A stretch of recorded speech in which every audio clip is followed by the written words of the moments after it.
السلام علیکم، welcome to Urdu کہانی نامہ۔ مزید کہانیوں کے لیے ہمارے چینل کو سبسکرائب کیجیے، شکریہ۔ خونی سڑک پراسرار کہانی ایپیسوڈ 1۔ رات آدھی سے زیادہ گزر چکی تھی۔ اندھیرے کے سبب سڑک پر گہرا سکوت طاری تھا۔ تارکول کی پکی سڑک پر سناٹا طاری تھا۔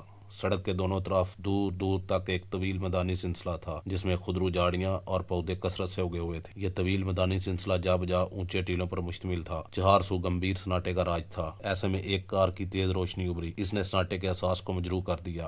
کار میں دو لوگ سوار تھے، ایک لڑکا اور ایک لڑکی۔ لڑکے کی عمر 26 سال کے آس پاس جبکہ لڑکی کی عمر 24 سال تھی۔ لڑکی نے دلہن کا جوڑا زیب تن کر رکھا تھا اور وہ فل میک اپ میں تھی۔ صاف لگ رہا تھا کہ وہ اپنی شادی چھوڑ کر بھاگی ہے۔ لڑکے نے عام سی جینز اور ٹی شرٹ پہن رکھی تھی۔ ہم نے گھر سے بھاگ کر کوئی غلطی تو نہیں کی؟ لڑکی نے مسکرا کر اس لڑکے سے کہا۔ نہیں، محبت اور جنگ میں سب جائز ہے۔ ویسے بھی تمہارے گھر والے راضی بھی نہ تھے۔ لڑکا مسکرا کر بولا۔ گھر والے راضی بھی کیسے ہوتے؟ تم کوئی کام بھی تو نہیں کرتے؟ لڑکی نے جواب دیا۔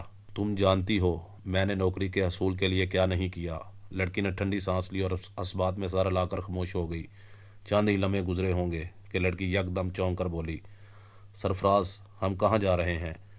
ہم لوگ دانش کے گھر جا رہے ہیں۔ یہ رات گزار کر ہم لوگ شادی کر لیں گے اور کل دوسرے شہر کے لیے نکل لیں گے۔ مگر یہ راستہ دانش کے گھر تو جاتا نہیں؟ لڑکی پھر چونکی تھی۔ یہ شارٹ راستہ ہے جو ہم کو جلد دانش کی طرف پہنچا دے گا۔ کہیں یہ وہی خونی سڑک تو نہیں جس کے بارے میں مختلف باتیں مشہور ہیں؟ لڑکی پھر چونکی تھی۔ کار بڑی ہی تیز رفتاری سے اندھیرے کو چیرتی ہوئی آگے بڑھ رہی تھی۔ لڑکی کی بات سن کر سرفراز کچھ دیر تک خاموش رہا، پھر اس بات میں سر ہلا کر ہاں کیا اور اس کی طرف غور سے دیکھا اور پھر بولا۔ صدف، تم ایک پڑھی لکھی لڑکی ہو۔ آج کے دور میں یہ سب باتیں محض افسانوی ہیں۔ اس نے سڑک کی جانب دیکھتے ہوئے جواب دیا۔ اس سڑک کے متعلق جو بھی باتیں ہیں وہ جھوٹ تو نہیں ہو سکتی۔ میرا مشورہ ہے کہ صدف کے جملے اس کے منہ میں رہ گئے۔ اس کے حلق سے دل خراش چیخ نکلی۔ ایک زوردار دھماکہ تھا جو اس نے سنا تھا، ساتھ ہی کار کا توازن بگڑ گیا۔ کار کے بونٹ سے کوئی چیز ٹکرائی تھی جسے سرفراز نے صاف دیکھا تھا۔ وہ نہ جانے کیا چیز تھی جس کی چمکتی سرخ آنکھیں تھیں، جس کی ایک ہی جھلک اس کو نظر آئی تھی۔ کار لہراتی ہوئی دائیں طرف والے میدانی حصے میں اتر گئی۔ گاڑی تھوڑی ہی دور چلی ہوگی کہ کسی چیز سے ٹکرا کر رک گئی اور سرفراز کا سر کار کے سٹیئرنگ سے ٹکرایا۔ سر پر لگنے والی چوٹ کاری ثابت ہوئی جس سے وہ فوراً ہی بے سدھ ہو گیا۔ صدف نے چیختے ہوئے سرفراز کو ہلایا لیکن اس نے کوئی حرکت نہیں کی۔ وہ بے ہوش ہو چکا تھا۔ باہر بالکل سناٹا تھا۔ کار میں سرفراز بے ہوش پڑا تھا اور صدف اکیلی تھی۔ دل میں عجیب خیال آنے لگے۔ اس سڑک سے جڑے تمام پراسرار واقعات اس کے دل و دماغ میں گھومنے لگے تھے۔ اگر اس کو پتا ہوتا کہ سرفراز اس سڑک سے کار گزارے گا تو وہ کبھی بھی اس سڑک سے اس کو جانے نہ دیتی۔ لیکن اب کیا ہو سکتا ہے؟ کچھ تو کرنا تھا۔ چنانچہ صدف ڈرتے ڈرتے کار سے اتری۔ اس نے دیکھا کہ کار کے بونٹ پر بہت سا خون پڑا ہے۔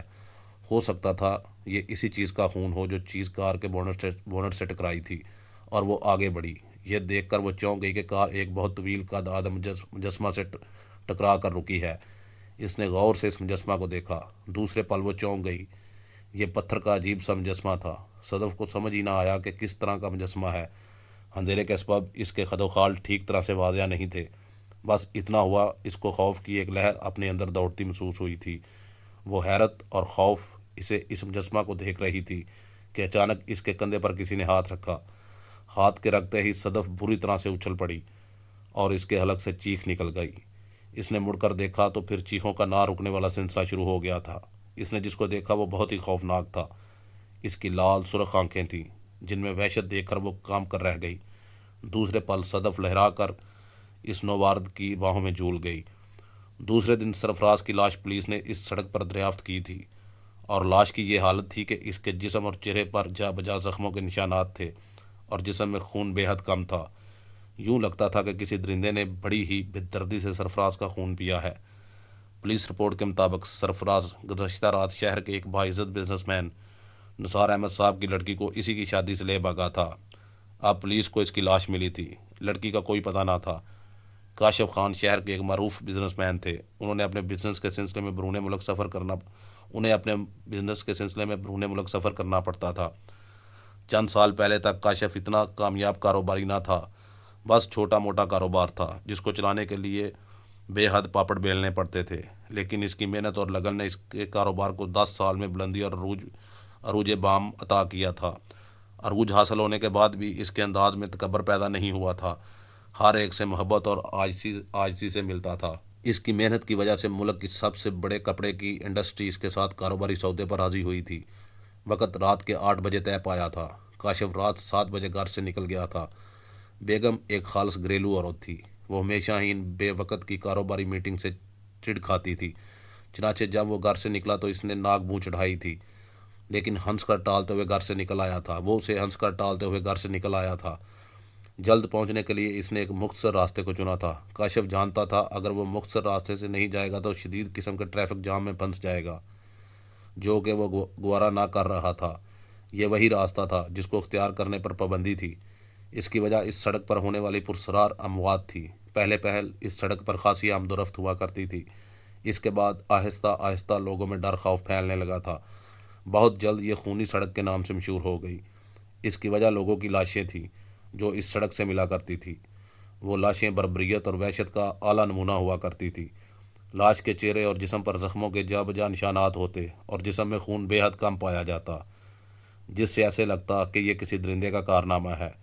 جب اس طرح کے واقعات بہت زیادہ بڑھ گئے تو حکومت کی طرف سے انکوائری ٹیم تشکیل دی گئی، لیکن ٹیم کے ممبران بھی ان حادثات کا شکار ہو گئے۔ جو زندہ بچنے میں کامیاب ہو گئے ہمیشہ کے لیے پاگل ہو گئے۔ ان کے چہروں پر ایسا خوف پایا جاتا جو کہ ناقابل یقین ہوتا۔ لوگوں نے ان واقعات کے بارے میں بہت قیاس لگائے، کیونکہ کوئی یہ کہتا کہ یہ کوئی بدروحوں کا گروہ ہے جو لوگوں کو ورگلا کر عوام کا خون پی جاتا ہے۔ کوئی آدم خور شیر کی داستان سناتا، مگر ایک روایت نے زیادہ شہرت حاصل کر لی۔ کہا جاتا ہے کسی زمانے یہاں پر کسی ملک کے باغیوں کا گروہ آ کر رہنے لگا۔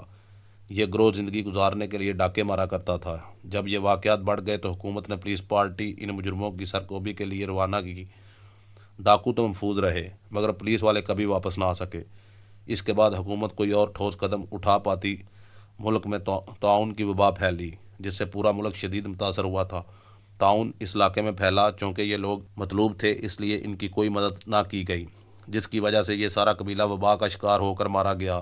اس کے بعد لوگ یہ سمجھنے لگے کہ ان مجرموں کی بدروحیں اس علاقے میں لوگوں کو مارتی پھرتی ہیں۔ چنانچہ حکومتی اقدامات کا کوئی ٹھوس فائدہ نہ ہونے کی وجہ سے اس سڑک پر آنے جانے پر پابندی لگا دی گئی اور اس سڑک کو حادثاتی مقام قرار دے کر بند کر دیا گیا۔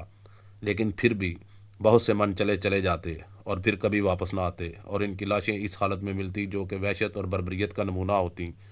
کاشف بڑے ہی سکون انداز میں کار چلاتا ہوا آگے بڑھتا چلا جا رہا تھا، دل ہی دل میں ان لوگوں کی توہم پرستی پر کہکے لگا رہا تھا جو کہ اس سڑک کو اسیبی گردانتے تھے۔ ابھی تک اس کے ساتھ ایسی کوئی واردات نہیں ہوئی تھی جو غیر معمولی ہو۔ سڑک کے دونوں طرف طویل میدانی سلسلہ تھا جس میں خضرو پودے، جھاڑیاں اور اونچے نیچے ٹیلے وافر مقدار میں موجود تھے۔ کاشف کو کار چلاتے ہوئے 10 منٹ سے زیادہ عرصہ گزر چکا تھا، مگر سڑک ختم ہونے کا نام ہی نہیں لے رہی تھی۔ سڑک تو شیطان کی آنت کی طرح لمبی ہی ہوتی جا رہی تھی۔ وہ سوچ میں پڑ گیا۔ اس کے اندازے کے مطابق فاصلہ اتنا زیادہ نہیں تھا۔ زیادہ سے زیادہ 15 منٹ کے بعد اسے مین روڈ پر ہونا چاہیے تھا، جہاں سے ہوٹل سی ایگل کا راستہ شروع ہوتا تھا۔ اچانک اس کی نظر فیول میٹر پر پڑی۔ فیول کا نشان بتانے والی سوئی زیرو کی جانب اشارہ کر رہی تھی، مطلب پٹرول بھی ختم ہونے والا تھا۔ اب شدید قسم کی پریشانی کاشف کے چہرے پر نظر آنے لگی تھی۔ ملاقات کا وقت بھی شروع ہوا جاتا تھا۔ اچانک کار نے جھٹکے لینے شروع کر دیے تھے۔ چند لمحوں کے بعد کار لہراتی ہوئی سڑک کے دائیں طرف کچے میں اتر گئی۔ کار کا فیول میٹر زیرو کی ریڈنگ شو کر رہا تھا اور کار رک گئی۔ اوہ خدا، اب کیا ہوگا؟ کاشف کار سے نکل کر بڑبڑایا۔ اس نے گاڑی دیکھی تو رات کے 10 بج رہے تھے۔ کاشف مزید پریشان ہو گیا۔ کمپنی کے لوگ کاشف کا انتظار کر رہے ہوں گے۔ اگر وہ لوگ انتظار کر کے چلے گئے تو ساکھ بزنس مارکیٹ میں کافی خراب ہو جائے گی۔ وہ شدید پریشان ہو گیا۔ اتنا ہی وقت لگ گیا تھا جتنا ٹریفک جام میں لگنا تھا۔ دور دور تک تحد نگاہ ویرانے اور سناٹے کا راج تھا۔ اس کی سمجھ میں نہیں آ رہا تھا کہ وہ کیا